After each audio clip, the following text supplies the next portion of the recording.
这也太厉害了吧！男孩自制了2根钓竿，在河边钓到了好几条大鱼。越南当地的天气正值雨季，每天不是在下雨就是在下雨的路上。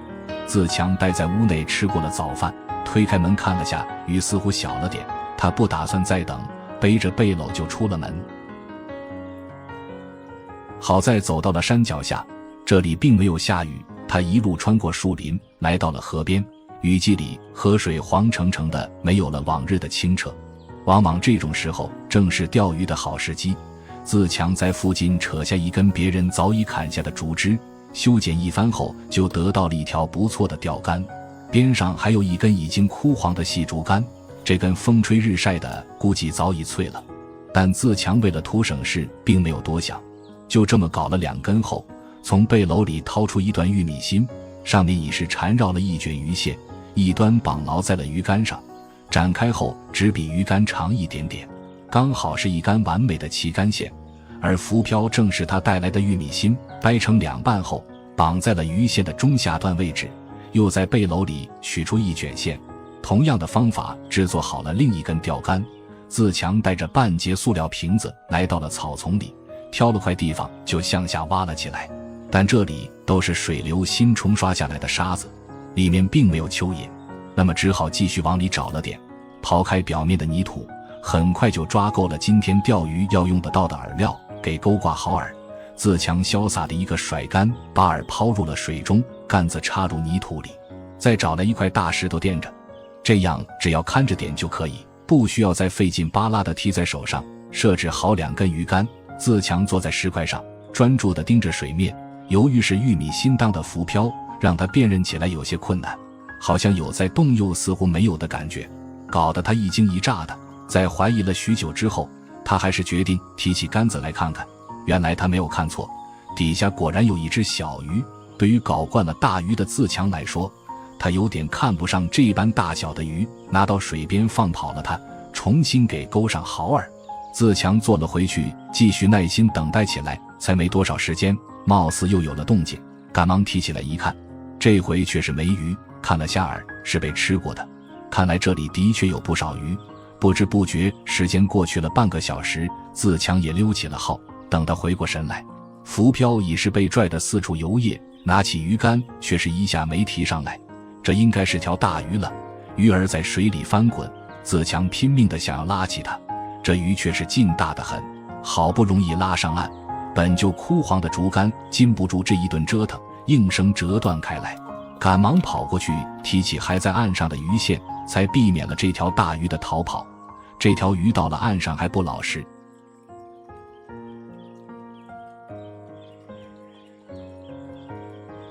费了好大一番功夫才将它弄到背篓处，开心地拍了拍大鲤鱼，收到鱼护之中，放到水中养着，在边上插了根木棒，用来固定住网兜。自强回来捡起断掉的那节，解下鱼线绑到了另一端上边，这边刚给钩上好饵，抬眼一看另一竿又有了动静，他不由加快了手上的动作，赶忙将这根竿布置好，利索地提起鱼竿。好家伙，看来又是一条不小的鱼，拽着线一直拖到了岸上。自强捧起鱼在手上欣赏了会，还是赶紧收到鱼护之中为妙，来不及把网兜放回水里，另一根竿又中鱼了。莫非这是钓到这群鱼的老家了？这样接连来鱼，搞得他都有些忙不过来了。一下抽竿没有带上来，拖上来一看，还算是一条不小的鱼，正好一并收进鱼护之中。虽说自强手臂衣服上沾满了泥巴，但能钓到鱼，快乐就完了。这边重新抛下竿，天空却又下起了不大不小的雨。自强这回正在兴头上，回去是不可能回去的，硬是坐着等到雨都停了。而这时杆子也有了动静，拉了一半发现有点费劲，干脆放下鱼竿，直接拽着线将鱼拉上了岸。这条也是够大，然而还没等他收起这条鱼，另一边同样有鱼咬钩。难道这些鱼都是组团前来？不说别的，这样接连上鱼，钓起来确实是爽。竹条收进网兜里，现在时间还不是很晚，自强打算再钓一会。天气时晴时雨，他已经不在意，只顾着专注地盯着水面。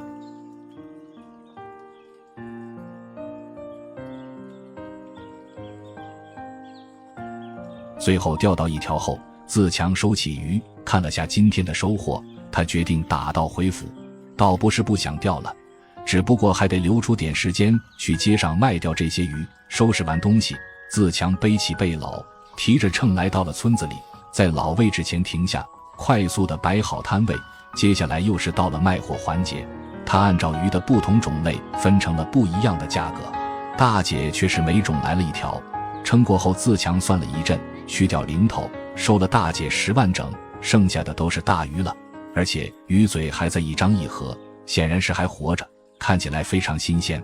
大妈从屋子里出来，打算来照顾下自强的生意，她一出手就是不一样，一下子买走了最大的2条，最后几条被干活路过的小哥一次性买走。卖完了今天的货，自强快速收拾起东西，向着家里走去。男孩带着2个鱼篓放到了稻田的水渠口处，第2天捞起来不少鱼，特意留下来1只鳖，做成了一锅腌笋炖甲鱼，吃的那叫一个香。这几天天气一直不是很好，总是在下小雨和下大雨之间来回切换。自强没有等到雨停，只好冒着小雨来到了成片的稻田里。他肩上扛着2个鱼篓，想必是从老奶奶家借的，这回正在寻找合适的放置地点。连日来的雨水使得这里的水位暴涨，小溪中的水正在倒灌进入农田。自强调整了下鱼篓的收口，放到了田埂缺口处。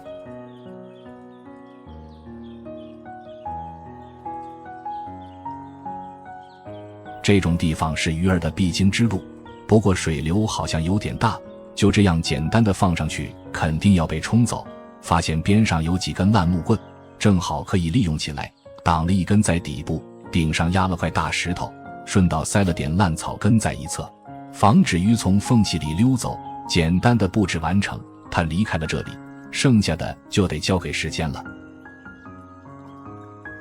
第2天，自强回到了这里，可以看到相较于昨天，稻田里的水明显退去了许多。自强翻开石块，提出鱼篓往里看了一眼，当即惊呼了起来，看来里头有不少鱼。拆掉鱼篓上的收口，直接倒进了背篓里。好家伙，收获当真是不少，里面什么鱼都有，罗非鲶鱼、黑鱼，甚至还有1只甲鱼。他决定还是收进网兜之中，这样来的保险一些。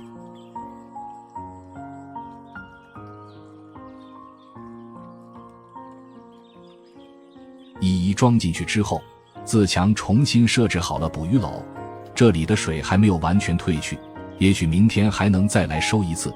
背起背篓来到下一处，这个鱼篓里同样有不少鱼，不过主要以黑鱼居多，最后还抖出来条大鱼。这要是每天都能来上这么一下，离发家致富也就不远了。同样收进网兜里装好，自强背着这袋子收获离开。一段时间之后，他回家拿来了秤，来到了街上，在老位置摊好塑料布，一股脑倒出了袋中的鱼。可以看到那只甲鱼已经不见了，被他留在了家里，没有带来。今天的鱼大大小小的有些多，他也不整理了，到时候让顾客自己挑吧。没等多少时间，来了位阿婆和大妈，2人分别买走了几条。紧接着来了个骑摩托的大哥，他专挑这些黑鱼买，一下称走了6、7条。短短一会功夫，只剩下了1半左右，看来是不愁卖的。果然马上又来位大爷，取出钱来让自强给他挑，他要20万的。称过后收了钱，鱼已经没剩下几条。最后隔壁大哥出手，帮他清空了今天的货。收拾好东西，自强快速离开，家里还有只大甲鱼等着他去处理。回到家中，拔掉锅上的插销，打开锅盖看了下里头的大甲鱼，倒还不错，还活得好好的。自强回到屋内，卸下背篓，一早烧在这的炉火还没有熄灭，把柴往里塞了点，正好省去了生火的麻烦。端起一旁的木墩子，来到了台子上，小心地将这只鳖抓出，捡起一旁的树枝，尝试着让它咬在上面。平时这种甲鱼冷不丁的挺会咬人，但这回都塞到它嘴里了，硬是不咬住，这样也没办法了，只好直接给它来上几刀。结果了它清理完内脏，冲洗干净后，自强将其分成块，将肉全部放到了锅中，却没有往里加水，端着锅放到了灶台上，只是简单的放了点盐和味精，就盖上了锅盖。在他用扇子对着炉膛一顿猛扇之后，灶内的火势变得大了起来。而后他从桌子底下拿出前些天腌制的笋片，舀了一碗出来，连汤带水直接倒进了锅里，重新将这罐子笋放好。自强转身专心地烧起了火。十几分钟后，他掀开锅盖，拿起筷子在里头搅了搅，蘸了点汤尝了尝，感觉味道已经不错。于是他端下锅，从另一口锅中盛了碗米饭，配合着甲鱼肉吃了起来。从他狼吞虎咽的动作中不难看出，他煮的这锅鳖肉应该不难吃，只是他这个配方确实有点不同寻常，主要是这罐子腌笋让人看起来有点黑暗料理的味道。咱们也没有吃过这样的做法，就不过多评价了。也许在越南当地这就是一种常规的吃法，但不管怎么说，这锅热气腾腾的甲鱼，自强吃的是非常爽。男孩又跑到河边钓鱼了，凭借着3个瓶子做成的钓具，给他搞到了好几条大鱼。依旧是在一天的早上，自强在屋内换好胶鞋，背起背篓就出了门，离开屋子所在的这片山林，来到了他经常来摸罗钓鱼的河边。远处的群山还环绕在云雾之中，朝阳刚好升起，斜斜地照在河道上。自强在地上捡了根竹枝提在手上，继续往前走了一点。他发现这块地就很不错，不仅水面平静，而且背后还有高大的香蕉树给他遮阳。于是自强卸下背篓，开始处理这根竹枝。今天他并不想单纯的利用鱼竿来钓，而是放到石头上，将竹竿分成了2段，而后又在一旁随手捡了根枯树枝，从上面截了一段下来，拿着树枝和大石头，准备把它敲进泥地里。可这块石头有点太重，根本就抬不起来，还不如换上更加轻便的柴刀，用起来还顺手一些。直到树枝的1/3都没入到土里，自强这才觉得牢固。同样插好其他2根竹枝后，他从背篓里拿出了3个家里带来的塑料瓶，拧掉瓶盖，套在了杆子上。这是要做什么呢？原来他早已在瓶子上绑好了一卷带鱼钩的鱼线，扯出来一点，给它挂上铅坠，用牙齿咬紧。处理完3根线，他发现边上有一块不知什么时候被水流冲到这的破烂塑料，拿来当小板凳恰到好处。当然了，现在还不是坐下等鱼的时候。他拿起柴刀进到了草丛里，随便找了块地，对着泥土一顿刨之后，从里头找出了好几条大蚯蚓，带回到钓点。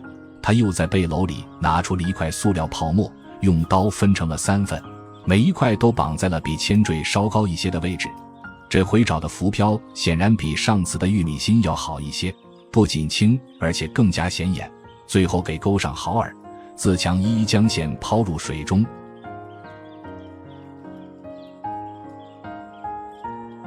坐在小板凳上专注地盯了一会，一早上起来还没有吃东西的他，这会也有些饿了。他出门的时候带了2个米饼，拿出一个，撕开包在外头的芭蕉叶，吃上2口，还得时刻关注着水面，以免错过了最佳的拉竿时机。果然才吃了一半不到，那边浮漂已经被拽着走了，赶紧将糯米饼包好放到地上，一个箭步上前，拽着绳子猛扯一下，让鱼钩可以挂牢在鱼嘴里。边上居然还有条鱼在一旁观看，丝毫没有危机感。随着鱼线被一圈圈缠绕在瓶子上，这条罗非被一下提起，赶紧收进网兜之中。起身去放鱼护的时候，不小心一脚踩在了米饼上，虽然有芭蕉叶包着，但眼看是吃不成了，先不管了，把鱼护放好再说。刚套好绳子，却发现另一条线上钩了。飞快地挥舞着手中的瓶子，快速将鱼线收起。这条看上去不大，倒是有点像刚才在边上围观的那条傻鱼。自强也是有点嫌弃，直接把它给放归大自然了。穿好饵，重新抛入到水中。这边刚设置好第3条鱼线，转身发现中间的瓶子动了一下，仔细看了一阵，却是看到最左边的浮漂下有动静，一个机灵，快速将鱼拉出水面。这回这条够大，一顿手忙脚乱才将其提到了岸上。有这条大鲤鱼保底，今天又能赚到不少钱，欣喜地摸了摸它，收进鱼壶之中。回来正在穿饵，中间的瓶子这回是真动了起来，赶忙起身拉线。上钩的是一条江团，此时正努力地想要逃跑，但显然这是徒劳的，被自强一把拽上了岸，小心地取掉鱼钩，塞进鱼壶当中。这接连上了几条鱼，搞得他都有些忙不过来，连吃饭的时间都没有。没想到手头上的活才忙完，又给他拽起来一条，不过又是条不大的鱼，看起来和放走的那条有些像，莫非就是那一条？自强再次选择将其放走，还是等它长大点再来吧。这回总算是有空坐了下来，捡起地上被踩扁的糯米饼，有些可惜，但没办法，还是丢掉好了。从背篓里拿出一个新的，狼吞虎咽地吃了起来。正当他快要吃完饼，水里一条大鱼咬住了钩，吃完饵拽着鱼线想要逃跑，拉动着瓶子转了起来。自强这才回过神来，立马将鱼线抄起，利索地将它拖上了岸。这又是条不小的鲤鱼，接下来似乎是知道自强已经吃完了饭，又开启了疯狂上鱼模式。这条不大不小，他想了下，还是留了下来。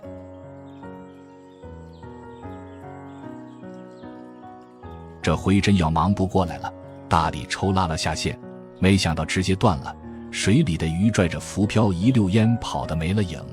自强愣在原地，不仅鱼没抓着，连鱼钩也少了一个，真是赔了夫人又折兵。这边整理断掉的线，边上又有了动静，拉上来一看，还是条小鱼，虽然跑了条大的，但他还是不会为难小鱼的，同样放走。好家伙，就这样的情况，还有鱼来咬钩，这又是条大鱼。自强为了不再次将鱼线扯断，这次选择了更为稳妥一些的方案，他开始溜起了鱼。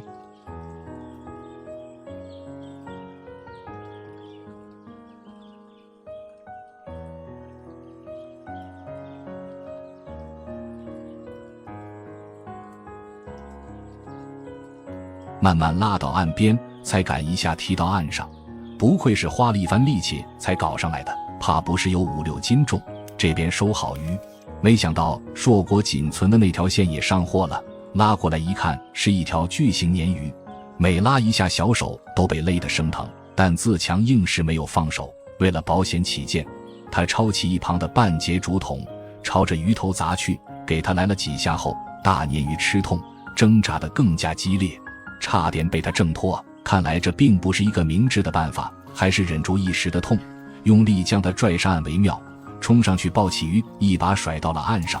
不得不说，这鱼也太大了，道具组真是下了血本，提起本就沉重的鱼护，想着把这条大货也一同塞进去，奈何尝试了下根本不现实，只好作罢，取来背篓，洗去袋子上沾染的泥沙，一股脑塞了进去。至于这条大鱼，这小背篓怕也是装不下，索性收拾完东西，一把将其扛在了肩上。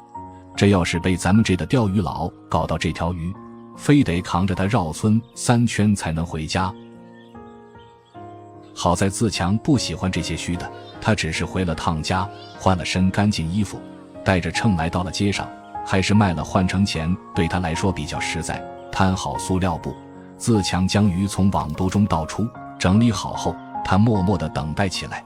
第一位顾客是一位骑着摩托路过的小哥，他一眼就瞧中了这条巨型鲶鱼，谈好价格，两人合力将其装到袋子中，收了张50万的，找回去10万，单单这一条就卖了40万，真是发财了。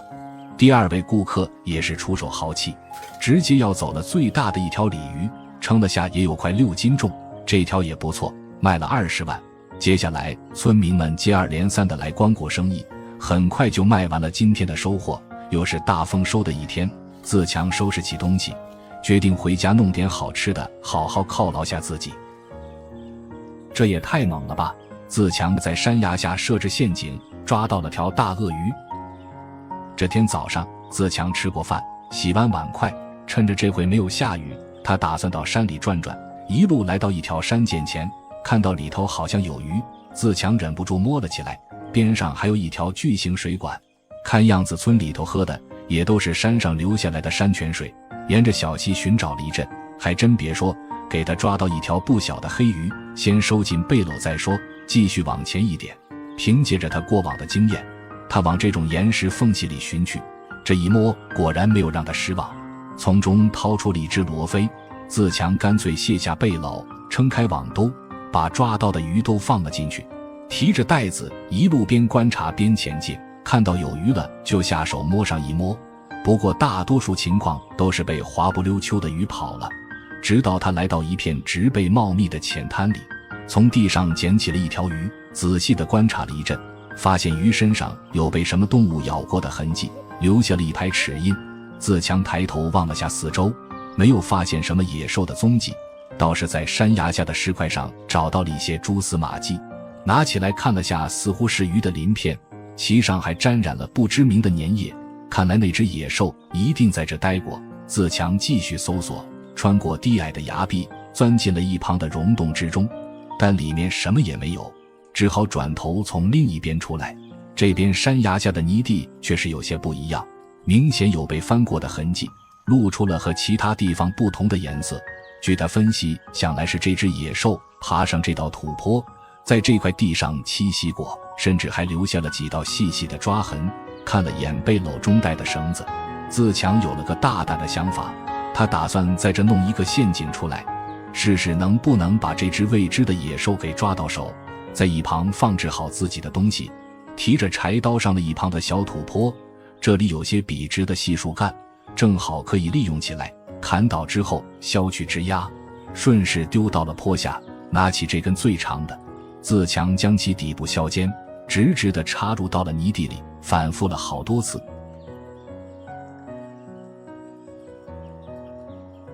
直到足够深，自强掰了掰杆子，确认能承受得了这样的力道之后，他开始处理剩下的材料。长一些的木棒分成对半，又搞来了几段竹筒，利用刀背将其拍散，再沿着其中一道缝隙划成了两半。准备好了所有材料，他开始制作陷阱。先是拿着一块石头，将木棒夯进了土里。这已不是他第一次制作类似的陷阱，但这回的还是和以前的稍有不同。只见他在相邻的位置拍了2根木棍，刚好可以卡进去方才制作的竹板，一连加了2道，如同一堵墙一般。同样在另一侧面也安上这么2块竹板，只单独留出了中间一个缺口。自强拿起剩余的木棒，分别放在了底部和上端各一根，组成一个门框的形状。当然这样是固定不住的，他拿来了背篓里的这卷线，将其捆扎牢固。接下来才是最重要的步骤，关系到能不能抓到这只野兽。自强将立在地上的木棒用力掰弯，给它套上打好的绳结，使劲拽着线，尝试测出线到门框处的距离。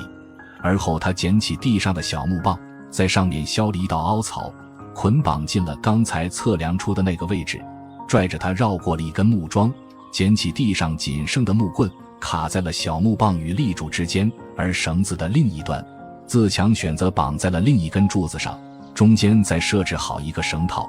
这样一来，只要有动物经过这里，绊到了底下的木棍触发机关，绳子就会瞬间收紧，将猎物牢牢地拴在绳子里。不得不说，自强小年纪就懂得这么多，当真是了不起。重新拉紧绳子，设置好陷阱，把那条已经被咬过的鱼放在门口当作诱饵。他带上网兜里的收获，离开了这里。接下来就要看运气了。